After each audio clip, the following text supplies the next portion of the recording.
America এমন এক নতুন ডলার বাজারে ছেড়েছে যেটা জাল করা ইম্পসিবল, কারণ এই নোটে আছে সিকিউরিটি লেয়ার, সূক্ষ্ম ওয়াটারমার্ক আর বিশেষ একটা কালি, যেটা একদিক থেকে পার্পল আর অন্য দিক থেকে সোনালী দেখায়। দুনিয়ার কোনো প্রিন্টার এই নোটকে হুবহু কপি করতে পারবে না, কিন্তু প্রিন্টার না পারলেও এক আর্টিস্ট সেটা নিজের হাতে ড্রয়িং করে জাল করে ফেলেছে। তার হাতের কাজ এতটাই নিখুঁত যে কোনটা আসল আর কোনটা নকল সেই তফাৎটা বের করা ব্যাংক এক্সপার্টদের পক্ষেও সম্ভব না। কিন্তু এই অসাধারণ ট্যালেন্টেড মানুষটাকে আর কেনই বা সে তার এই প্রতিভাকে এরকম একটা ভয়ঙ্কর কাজে ব্যবহার করলো, এই সব প্রশ্নের উত্তর দিতে হাজির হলাম 2018 সালে রিলিজ হওয়া মুভি প্রজেক্ট গুটেনবার্গের এক্সপ্লেনেশন নিয়ে। এই মুভি শেষে যে এমন একটা টুইস্ট আছে যেটা তোমাকে পুরো ধোকা দিয়ে যাবে। আর হ্যাঁ, মুভি শেষে থাকবে পিকি ব্লাইন্ডার্স এর কুইজ বিজয়ীর নাম, তাই শেষটা একদম মিস করো না কিন্তু। মুভি শুরুতে একটা অন্ধকার জেলের ভিতরে একজন লোক বসে থাকতে দেখা যায় যার নাম লি। তার সামনে এক টুকরো কাগজ আর সে নিজ হাতে অত্যন্ত সূক্ষ্মভাবে একটা নকল স্ট্যাম্প তৈরি করছে।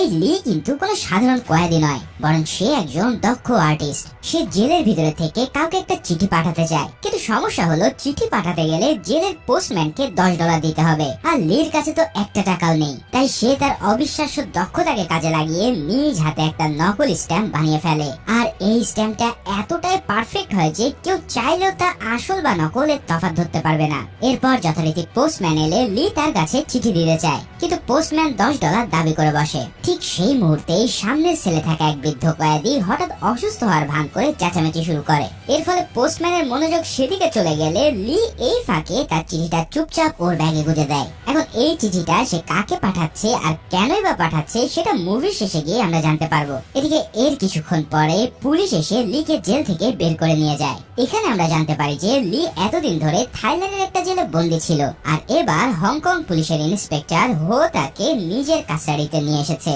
ইন্সপেক্টর হো তাকে ইন্টারোগেশন রুমে বসিয়ে একে একে তার বিরুদ্ধে থাকা সব অভিযোগগুলো পড়তে শুরু করে। প্রথম অভিযোগ জাল নোট তৈরি করা। এছাড়াও 2 বছর আগে কানাডার এক হাইওয়েতে সেন্ট্রাল ব্যাংকের একটা গাড়িতে সে হামলা চালিয়েছিল, যেখানে তাদের প্রায় 7 জন গার্ড প্রাণ হারায়। শুধু তাই নয়, এরপর শহরে আরো বেশ কয়েকটা হামলার ঘটনা ঘটে। পুলিশ এই সব কিছুর পিছনে একটা আন্তর্জাতিক চক্রের হাত আছে বলে সন্দেহ করছে, আর লিয়ের বিরুদ্ধে এই সব ঘটনায় সরাসরি জড়িত থাকার অভিযোগ আছে। কিন্তু লি বরাবরের মতোই সব অভিযোগ অস্বীকার করে। সে বারবার একটা কথাই বলতে থাকে যে এই সব কিছুর মূল হোতা হলো পেইন্টার নামের এক বড় মাপের মাফিয়া। তবে এই পেইন্টারের আসল নাম কি, তাকে কোথায় পাওয়া যাবে, এসব কোনো তথ্যই সে দিতে পারে না। আজকেও ইন্সপেক্টর হোর সামনে পেইন্টারের ব্যাপারে তার মুখ থেকে কোনো কাজের কথা বের হয় না, উল্টো তার চোখে মুখে প্রচন্ড আতঙ্ক ফুটে ওঠে। সে কান্না করতে করতে বলে যে পেইন্টার তাকে খুঁজে খুঁজে মেরে ফেলবে, তাই তাকে যত তাড়াতাড়ি সম্ভব জেলে ফেরত পাঠানো হোক। এরপর পুলিশ তার রক্ত আর চুলের স্যাম্পল সংগ্রহ করে ক্রাইম স্পটে পাওয়া ডিএনএ সাথে ম্যাচ করে, আর রেজাল্টে প্রত্যেকটা স্যাম্পলই লিয়ের সাথে হুবহু মিলে যায়। তার মানে তার অপরাধ এখন দিনের আলোর মতন পরিষ্কার। পুলিশ আবারও তাকে সত্য স্বীকার করার জন্য চাপ দিতে থাকে, কিন্তু প্রতিবারের মতোই এবারও লি সবকিছু অস্বীকার করে। ঠিক এই সময়টাতে পুলিশ স্টেশনের বাইরে ইউয়ান নামের একটা মেয়ে অপেক্ষা করছিল। সে তার লয়ারকে নিয়ে এসেছে লিকে বেল করানোর জন্য, কিন্তু পুলিশ তাকে সাফ জানিয়ে দেয় যে লি বেশ বড় কয়েকটা মামলার গুরুত্বপূর্ণ সাক্ষী, তাই তার এই বেল কোনো মতেই সম্ভব হবে না। তবে পুলিশ একটা শর্ত রাখে, যদি লি প্রিন্টারের আসল পরিচয় রিভিল করে তাহলে তার জামিনের ব্যাপারটা সে ভেবে দেখবে। তখন ইউহান নিজে লিয়ের কাছে গিয়ে তাকে সব খুলে বলতে অনুরোধ করে, আর লি সেই মুহূর্তে মুখ খুলে অতীতের সেই ঘটনাগুলো বলতে শুরু করে। এবার সিন কাট হয়ে যায় অনেক বছর আগের একটা সময়। এখানে আমরা লি আর ইউয়ানকে প্রথমবারের মতো দেখতে পাই। তারা দুজনেই আর্টিস্ট ছিল, দুজনেই দারুণ ছবি আঁকতো। আর্ট করতে গিয়ে তারা ধীরে ধীরে একে অপরের কাছাকাছি চলে আসে এবং এক সময় তাদের মধ্যে প্রেমের সম্পর্ক গড়ে ওঠে। তবে তাদের মধ্যে একটা বড় পার্থক্য ছিল। ইউয়ান ছিল একজন সৃজনশীল আর্টিস্ট যে নিজের ইউনিক স্টাইলে মৌলিক ছবি আঁকতো, আর লি সে কোনো মৌলিক ছবি আঁকতো না। সে বিভিন্ন বিখ্যাত আর্টিস্টদের ছবি হুবহু কপি করে ফেলতো। তার কপি করার দক্ষতা ছিল অবিশ্বাস্য রকমের, কিন্তু সমস্যা হলো এই ডুপ্লিকেট ছবিতে কারো তেমন কোনো ইন্টারেস্ট ছিল না। এখন এই কপি করার ক্ষমতাটাই কিন্তু পরে তাকে একটা ভয়ঙ্কর পথে নিয়ে যাবে। একদিন লুক নামের এক আর্ট গ্যালারির মালিক তাদের পেন্টিং দেখতে আসে। সে ইউয়ানের কাজ দেখে মুগ্ধ হয়ে যায় এবং সবগুলো কিনে নিতে চায়, কিন্তু লিয়ের পেন্টিং গুলো তার একেবারেই পছন্দ হয় না, কারণ সেগুলো তো অন্যদের কাজের হুবহু কপি। ফলে লুক সেগুলো তার এক্সিবিশনে রাখতেও রাজি হয় না। কিন্তু ইউয়ান তখন জোর দিয়ে বলে যে হয় সব পেন্টিং তাকে একসাথে কিনতে হবে, নাহলে একটাও সে বিক্রি করবে না। এবার লুক চলে গেলে লি ইউয়ানকে বলে, তুমি আমাকে নিয়ে একদম চিন্তা করো না, কারণ আমার সব পেন্টিং ইতিমধ্যে টোকিওর একজন ব্যক্তি কিনে নিয়েছে। কিন্তু কিছুক্ষণ পরে ইউয়ান বুঝতে পারে যে লি তাকে মিথ্যে বলেছে, তার একটা পেন্টিংও আসলে বিক্রি হয়নি। আসলে লি চেয়েছিল ইউয়ানের ক্যারিয়ারে যেন তার কারণে কোনো বাধা না আসে। যাই এক্সিবিশনের দিনে ইউয়ান তার নিজের পেন্টিং গুলোর পাশে চুপিচাপ লিওর একটা পেন্টিং রেখে দেয়। সবাই পেন্টিং গুলোর প্রশংসা করছিল। ঠিক তখনই এক লোক এসে লির পেন্টিংটা নিয়ে মজা করতে শুরু করে। তার এই আচরণ দেখে ইউয়ান প্রচন্ড রেগে গিয়ে তার গায়ে সরাসরি পানি ছিটিয়ে দেয়। তবে এক্সিবিশন শেষে লি নিজ থেকেই সেই লোকটার কাছে গিয়ে ক্ষমা চায়। তখন লোকটা হাসতে হাসতে বলে যে সে আসলে সির্ফ মজা করছিল, যাতে লি তার সাথে একান্তে দেখা করতে আসে। কারণ পুরো এক্সিবিশন থেকে সে যেই পেইন্টটা কিনেছে সেটা হলো লিয়ের সেই পেন্টিং। এরপর একটা রেস্টুরেন্টে বসে তারা অনেকক্ষণ ধরে আলাপ করতে থাকে। লোকটা তাকে পরিচয় দেয় একজন পেইন্টার হিসেবে। হ্যাঁ, এই সেই পেইন্টার যার নাম লি বারবার পুলিশকে বলেছিল। এই পেইন্টার লিয়ের প্রশংসা করতে করতে বলে যে কোনো ছবিকে এভাবে কপি করতে পারাটা কোনো চারটেখানি কথা নয়। সে সরাসরি বলে দেয়, তোমার এই ট্যালেন্ট আমার খুব কাজে লাগবে। পরের দিন লি পেইন্টারের সাথে দেখা করে জানায় যে সে তার যে কোনো অফারে নিতে রাজি। পেইন্টার তখন তাকে হাসি মুখে নিজের টিমে স্বাগত জানায়। কিন্তু লিকে যে কাজটা করতে হবে সেটা শুনে তার পায়ের তলা থেকে মাটি সরে যায়। পেইন্টার তার সামনে একটা ডলার ধরিয়ে বলে, এই টাকাটাকে তোমাকে হুবহু তৈরি করতে হবে।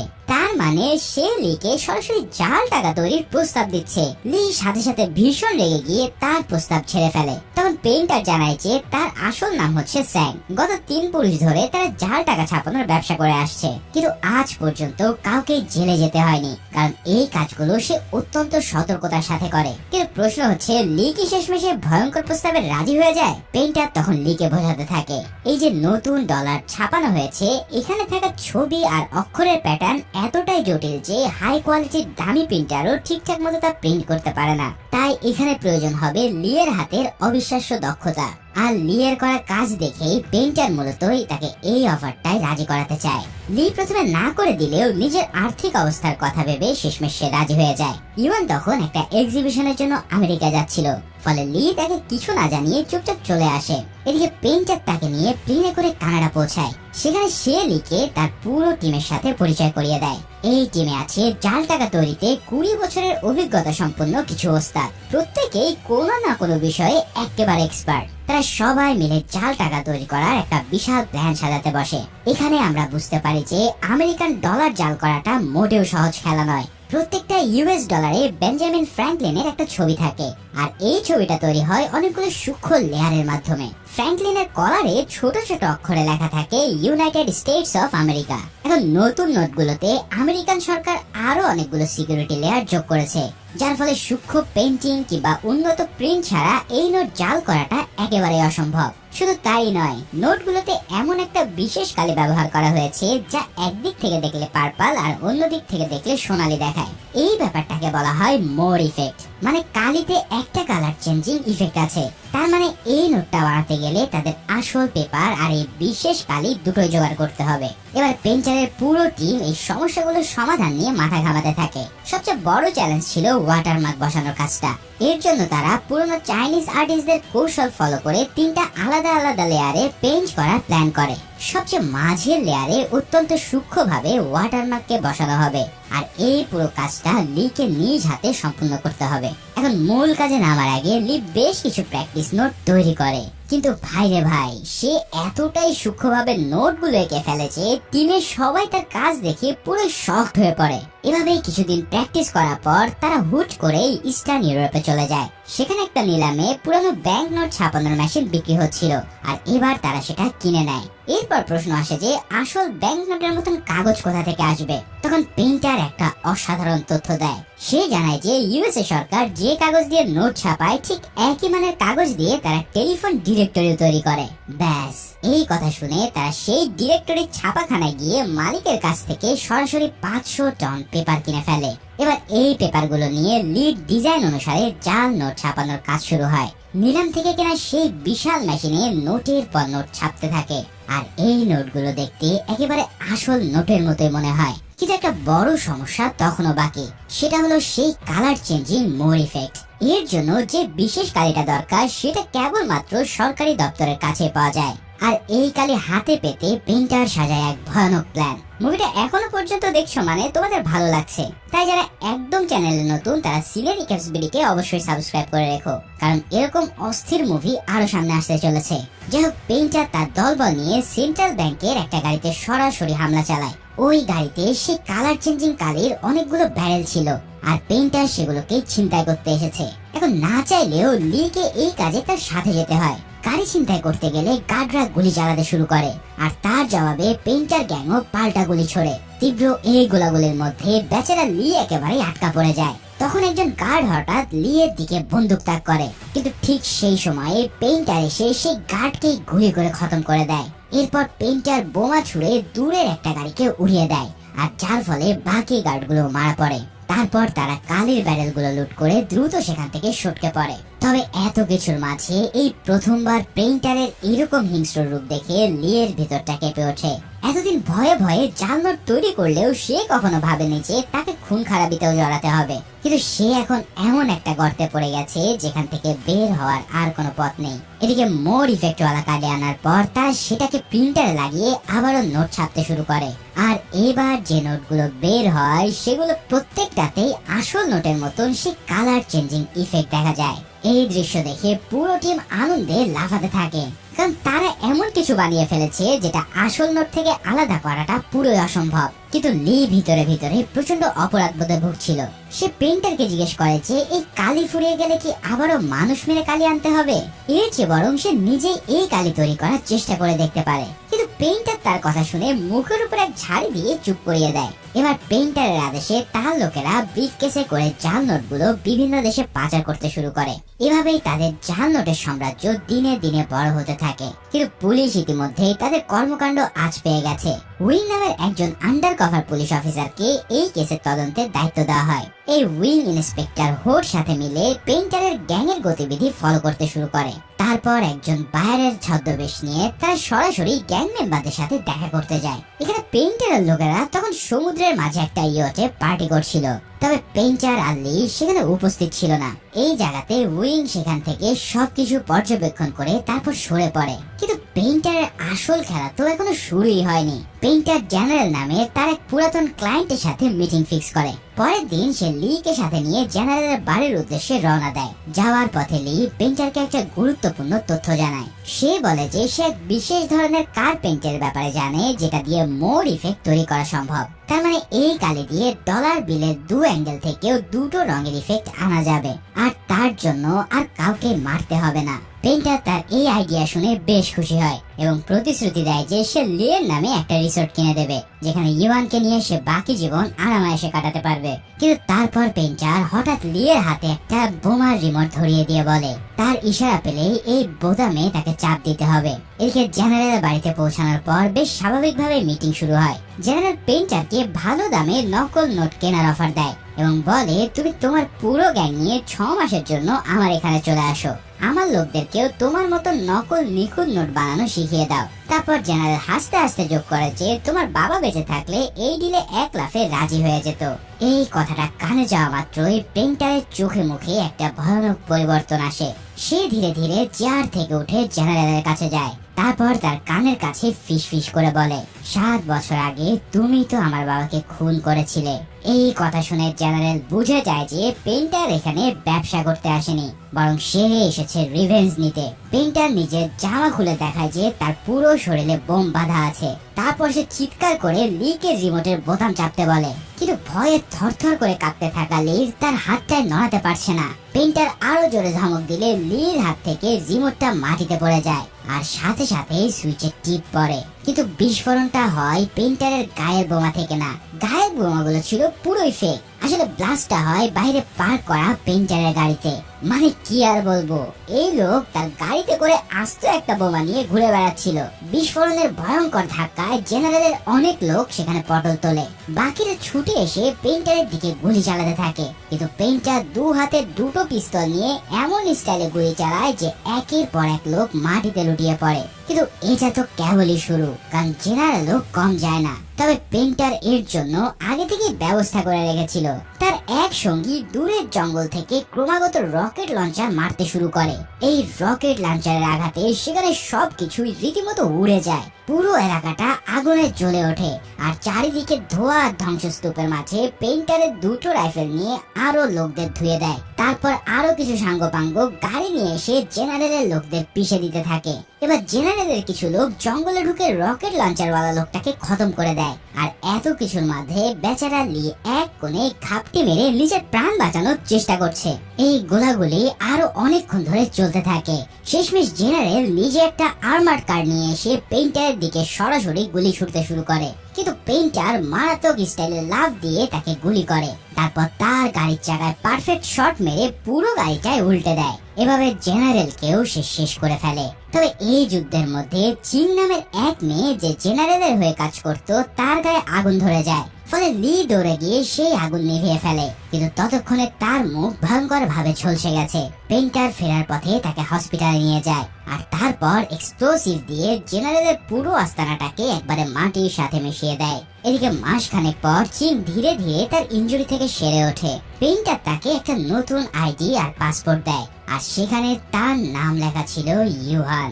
এটা দেখে লি প্রচন্ড রেগে যায়, কারণ ইউহান তো তার প্রেমিকার নাম। কিন্তু পেন্টার তার কথায় কান দেয় না। এভাবে নতুন আইডি নিয়ে চিং পেন্টারের গ্যাংয়ে জয়েন করে, এবং ধীরে ধীরে লির প্রতি তার একটা অ্যাট্রাকশন তৈরি হয়। তবে লি এসবকে খুব একটা পাত্তা দিত না। এরই মাঝে একদিন তার সবাই মিলে ইউয়ানের আর্ট শো দেখতে যায়। সেখানে পেন্টার লিকে বলে যে সে তার জন্য রিসোর্টের ব্যবস্থা করে দিয়েছে, এবার ইউয়ানকে নিয়ে সে সুখে শান্তিতে জীবন কাটাতে পারবে। কিন্তু লি তিক্তভাবে বলে, ইউয়ানকে একজন ক্রিমিনালের কেনা রিসোর্ট পছন্দ করবে? ঠিক তখনই তারা জানতে পারে যে ইউয়ান সেই আর্ট গ্যালারির মালিক লুকে বিয়ে করতে যাচ্ছে।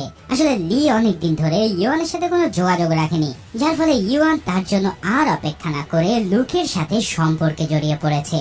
এই খবর জানার পর লি চুপচাপ গ্যালারি থেকে বেরিয়ে আসে এবং পেন্টারকে জানায় যে সে আর চিং এই গ্যাং ছেড়ে দিতে চায়। পেন্টার ভীষণ রেগে তাকে গালাগালি করে এবং বলে কালি বানানোর কাজটা শেষ করে সে যেন চলে যায়। এদিকে সেই আন্ডার কভার অফিসার উইং এবার ছদ্মবেশে সরাসরি পেন্টারের সাথে দেখা করতে চায়, কিন্তু পেন্টারের মনে আগে থেকেই সন্দেহ ছিল।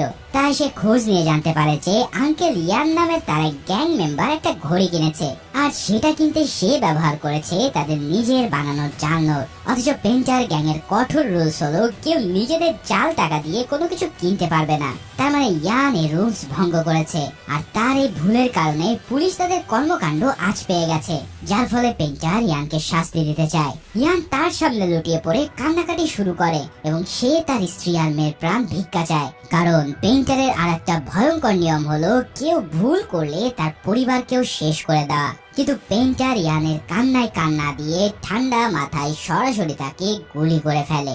এই নির্মম হত্যা দেখে লি নিজেকে আর ধরে রাখতে পারে না।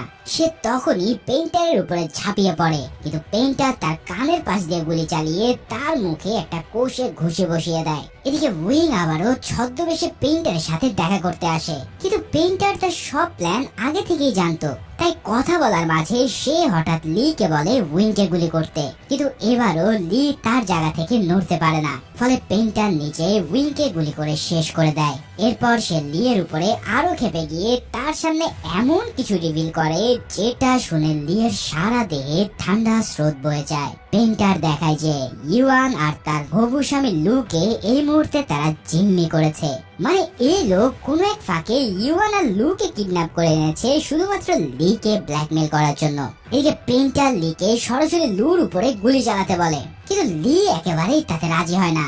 সে উল্টো পেন্টারের দিকে পিস্তল তাক করে বসে। পেন্টার তৎক্ষণাৎ তার হাত চেপে ধরে, আর এর ফলে টিগারের চাপ পড়লে এলো পাথারে গুলিতে লুক সেখানে মারা যায়। তারপর পেন্টার আর লির মধ্যে শুরু হয় এক তীব্র গান ফাইট। এর মধ্যে চিং এসে পেন্টারের লোকদেরকে একের পর এক খতম করতে থাকে। শেষমেশ লি সরাসরি পেন্টারের বুকে গুলি চালিয়ে তাকেও খতম করে দেয়। এদিকে লি ইউয়ানকে রেস্কিউ করতে চায়, কিন্তু চিং ইউয়ানকে মেরে ফেলার হুমকি দিয়ে তাকে আটকে দেয়। এই চিংই কিন্তু লিয়ের প্রতি অনেকটা দুর্বল হয়ে পড়েছিল, তাই সে কোনোভাবে ইউয়ানকে লিয়ের কাছে যেতে দেবে না। তাই লি আর কোনো উপায় না পেয়ে ইউয়ানকে রেখে সেখান থেকে চলে আসতে বাধ্য হয়। অন্যদিকে চ্যাং এর কথা মতন সে ইউয়ানের আনা টাকার ব্যাগটা নিয়ে সে রিসর্টে চলে যায়, যেটা পেইন্টার তার জন্য কিনেছিল। পরের দিন সকালে লি খবরের কাগজ পড়ে জানতে পারে যে পুলিশ পেইন্টারের মৃতদেহ খুঁজে পায়নি। তখন তার মাথায় একটাই চিন্তা, পেইন্টার হয়তো মরেনি আর সে হয়তো ইউয়ানকে মেরে প্রতিশোধ নেবে। তাই লি ইউয়ানকে বাঁচানোর জন্য দ্রুত রওনা হয়, কিন্তু এই ফাঁকে রাস্তায় পুলিশ এসে তাকে অ্যারেস্ট করে নেয়। তার মানে এরপর যা ঘটেছে সেটা আমরা মুভির একদম শুরুতে দেখেছি। পুলিশ লিকে শর্ত দেয় যে পেইন্টারের ব্যাপারে সব তথ্য দিলে সে জামিন পাবে, আর লি যে ইউয়ানকে ফেলে এসেছিল সেই ইউয়ানই তাকে বাঁচাতে এসেছে, কারণ লি জেলখানা থেকে চিঠি লিখে তার কাছে ক্ষমা চেয়েছিল। মনে আছে মুভির শুরুতে সেই নকল স্ট্যাম্প দিয়ে চিঠি পাঠানোর কথা? সেই চিঠিটা আসলে এই ইউয়ানকে পাঠানো হয়েছিল। এদিকে ইউয়ানের পরামর্শে লি পেইন্টারের ব্যাপারে শুরু থেকে শেষ পর্যন্ত সবকিছু পুলিশকে খুলে বলে। পুলিশ তাকে দিয়ে এবার পেইন্টারের একটা স্কেচ আঁকিয়ে নেয়। তারপর তার জামিন হয় এবং পুলিশ তাকে একটা হোটেলে রেখে আসে। সেখানে লি ইউয়ানের কাছে ক্ষমা চায় আর তাদের মধ্যে একটা রোমান্টিক মুহূর্ত তৈরি হয়। ঠিক তখনই ইন্সপেক্টর পুলিশি পোশাক পরা এক লোককে দেখতে পায়, যার চেহারার সাথে লিয়ের আঁকা পেইন্টারের স্কেচের হুবহু মিল পাওয়া যাচ্ছে।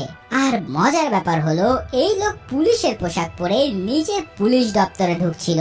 তাই তার দলবল সাথে নিয়ে দ্রুত তাকে অ্যারেস্ট করে নেয়। সবাই ভাবছে দেশের মোস্ট ওয়ান্টেড ক্রিমিনাল অবশেষে ধরা পড়েছে, কিন্তু লোকটা একেবারে অবাক হয়ে বলে ওঠে, আমি আবার ক্রিমিনাল হলাম কবে থেকে? আমি তো একজন মামুলি পুলিশ কনস্টেবল। তারপর সে নিজের আইডি প্রুফ বের করে দেখায়। এটা দেখে তো ইন্সপেক্টর হোর মুখ একদম সাদা হয়ে যায়, কারণ সে এবার বুঝতে পারে যে লি এতক্ষণ ধরে তাদের সবাইকে বোকা বানিয়েছে। কিন্তু বিশ্বাস করো, আসল সত্যটা এখনো বাকি, আর এটা এতই ভয়ঙ্কর যে তুমি নিজেকে ঠিক রাখতে পারবে না। কেননা এরপর যে সত্যটা বেরিয়ে আসবে সেটা শুনে পুরো থ বনে যাবে। এখনো ধরতে পারোনি ব্যাপারটা? এতক্ষণ ধরে যে ভয়ানক পেইন্টারের কাহিনী শোনানো হলো, সেই পেইন্টার বলে আসলে কেউই নেই। পেইন্টার হলো লি নিজে।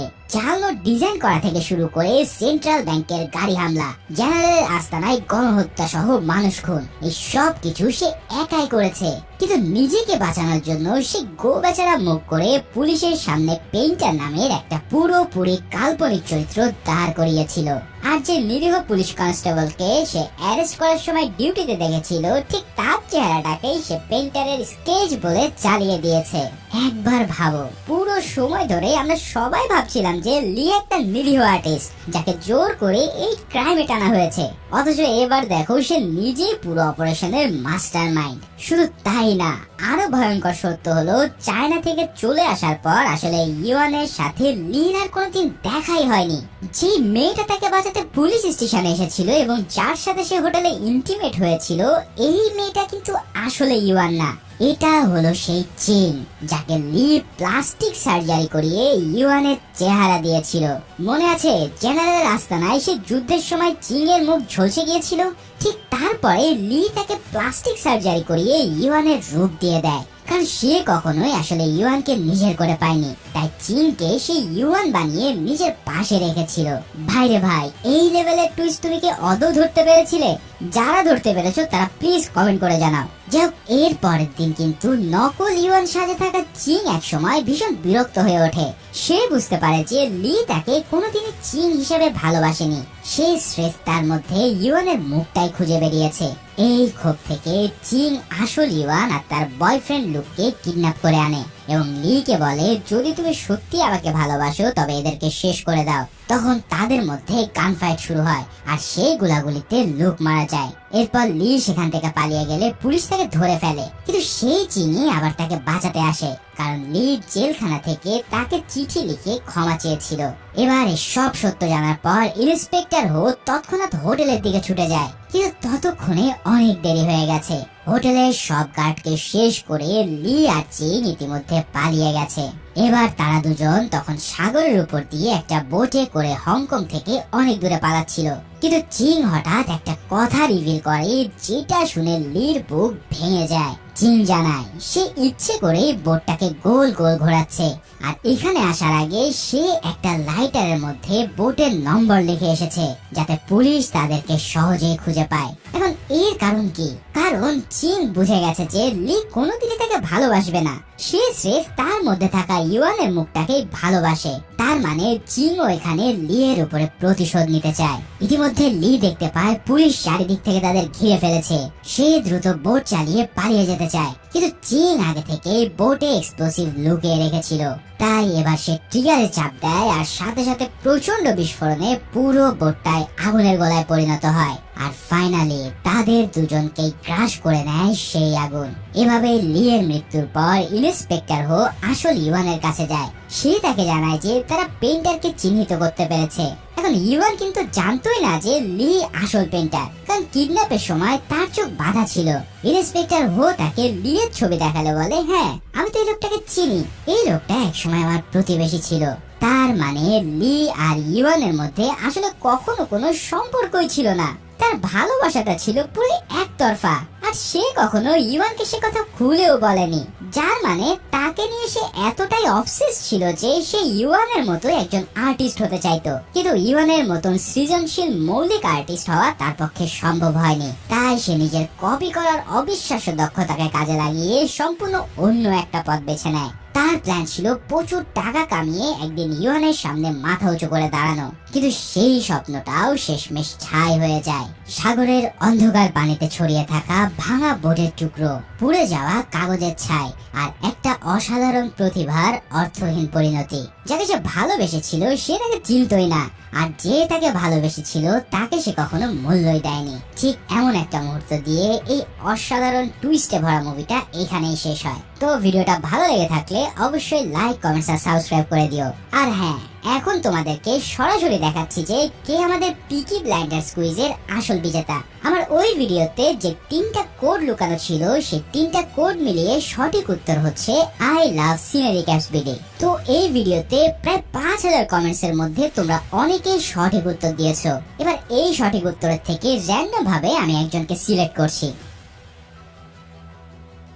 সঠিক উত্তরদাতার নাম তোমরা এখন স্ক্রিনে দেখতে পাচ্ছ। তো কংগ্রাচুলেশন তোমাকে জেতার জন্য। তোমার কুইজের প্রাইজ পেতে পিন কমেন্টে থাকা আমাদের ফেসবুক পেজে জলদি মেসেজ পাঠিয়ে বিস্তারিত জানাও, আর খুব দ্রুতই তোমার ঠিকানা পৌঁছে যাবে এই আকর্ষণীয় গিফট। দেখা হচ্ছে পরের ভিডিওতে, সেই পর্যন্ত আল্লাহ হাফেজ।